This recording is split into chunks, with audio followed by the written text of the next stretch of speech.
हाम्रो काँडाघारी यो सन सिटी छेउसम्मको यात्रामा हामी गइरहेका छौँ साथीहरू।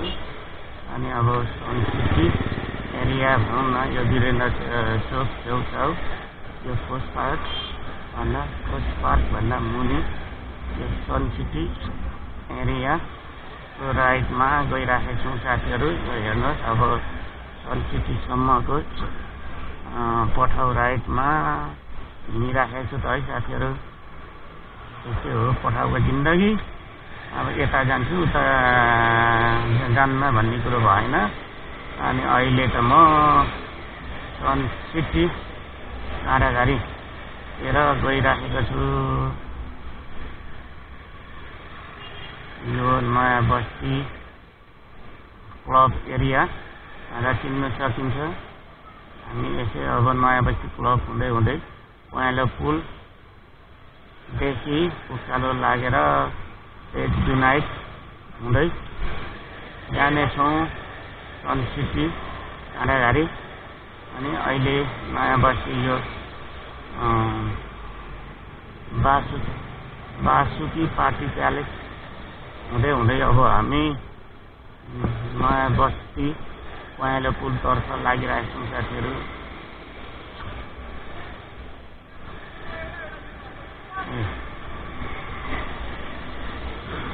पहेँलो पुलको दृश्य हजुरहरूमा पनि देखाउने छु भने अब पहेँलो पुलतर्फ गइरहेको छौँ है त।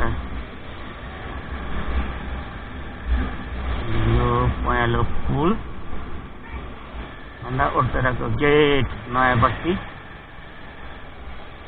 उतादेखि छिर्ने गेट हो भने यतादेखि त अब हामी काँडाघारीतर्फ लागिरहेका छौँ।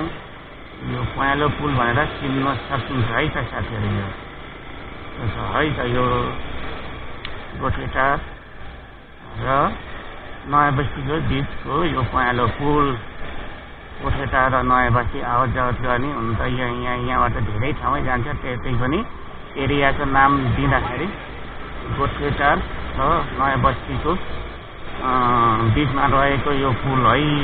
र अनि यो अब गोठेटारको उकालोको दृश्य हजुरमा देखाइरहेको छु। यो गोठेटारको उकालोको बाटो है, त्यही छ है, साह्रो उकालो छ। जस्तो तस्तो बाइकले पनि तान्नलाई धेरै गाह्रो हुने अवस्था छ नि हो साथीहरू। यो बहुत उकालो। हजुरको उता घर हो कि रुम हो? घर हो कि रुम हो तपाईँको? अनि घर ए भक्तपुर घर। हजुर ए सन सिटी छेउमा त तपाईँको कारखाना। अनि यता बौद्ध जोरपाटी त के को लागि आउनु आएको थियो?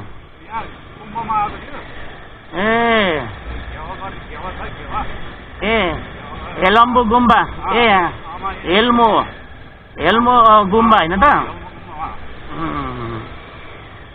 ए अनि भक्तपुर कहाँनिर हो तपाईँको? सूर्य विनायक भन्नुभएको त नि थाहा छ। यता हामी के पठाउमा हिँडिरहेको हुन्छौँ। कति हिँड्छौँ एकछिनमा अहिले यहाँ छौँ भने एकैछिनमा अहिले काँडाघारी, अहिले होइन एकैछिनमा अब भक्तपुरतिर जाउँ भने भक्तपुर पुगिहालिन्छ। हाम्रो ठेकान हुँदैन। अब यता जान्छु यता जान्न भन्ने कुरै हुँदैन। जता पनि हामी हिँडिहाल्छौँ। पैसासम्मको कुरो पैसा त मिल्यो भने त जता पनि गइहाल्ने हो।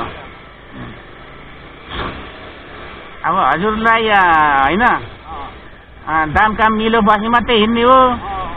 यतिमा भए जाने, यतिमा भए नजाने, फल्ना ठाउँमा।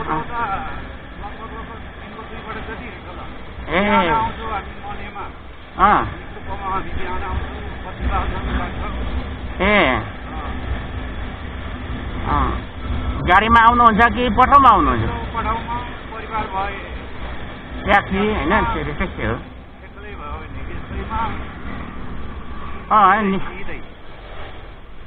निकैजना हिँड्नुको लागि त ट्याक्सी नै बेस्ट हुन्छ। अनि सिङ्गल हिँड्नु पर्यो भने त पठाउ कहाँ सोच्दो हुन्छ। जस्तै अहिले 2 जना 3 जना भयो भने त 3 दुना 600 जान्छ, ट्याक्सीले पनि 400-500 मा त ल्याइदिइहाल्छ नि।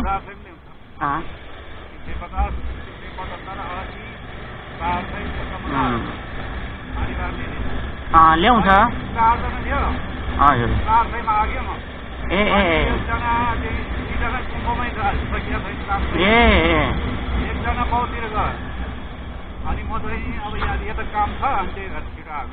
ठिकै हो त, आफ्नो काम कार्यतिर त हिँड्नै पर्यो, आफ्नो व्यस्ततामा रहनै पर्छ। त्यही त यो त पेसा भएन भने त कहाँ हात र मुख भेटै हुँदैन नि। हात मुख भेट पार्नकै लागि नै हामीले व्यवसाय दुःख गर्नुपर्ने हो। हात मुख भेट नगरी नै बाँचिने हो भने त मान्छेले किन दुःख गर्नु, होइन र? त्यस्तै हो। मेरो त बौद्ध नयाँ बस्ती क्लब हो के। अनि थलीतिर पनि छ।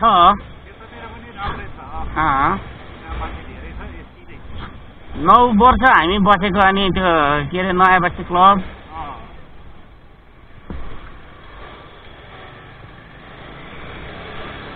पोस्ट पार्क चोकदेखिको हामी उँधो लागिराख्यौँ है त साथीहरू। यस्तै हो है यो। मेरो पुर्खौली भनेको त उदयपुर गाईघाट। गाईघाट भन्न त अलिक माथि नै पर्छ। अनि अब चिन्न सजिलोको लागि गाईघाट भनेर त चिनिन्छ। मेरो त रौता पोखरी भन्दा अलिक मुनि पर्छ। गाईघाट तपाईँ जानु भएको छ? जानु भएको छैन है?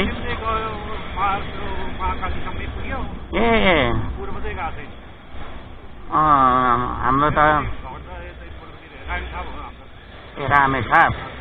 रामेछाप भए पनि अब उता उदयपुरतिर जानु भएको छैन रहेछ। टाढै हो धरान उदयपुर भनेको।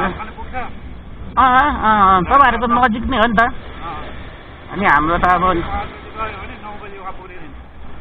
लो है म आउँदैछु भात पकाइराख भन्दाखेरि ठ्याक्कै खानु पुग्नु हुने रहेछ। ठिकै हो, ठिक्क नजिक भएकै राम्रो हो क्या। आवत जावत पनि एकै दिनमा हुन्छ। हाम्रो त हुँदैन नि त, 1 दिनमा 2 दिन लाग्छ। ए ल कुन यो तल्लो होइन त? ल इन्डिङ पोइन्टमा आइयो है साथीहरू। यस्तै हो इन्डिङ पोइन्ट। ल यो हजुरको घर कि कारखाना रे? अनि यहाँ कारखानामा त के बनाउनुहुन्छ? हस्तकला भनेको के त बन्छ यहाँ? 20 रुपियाँ जति आए पनि थप्दिन्न हो कि? अलिक जाँदाखेरि अलिक गाह्रो हुन्छ। ल हजुर, हस्।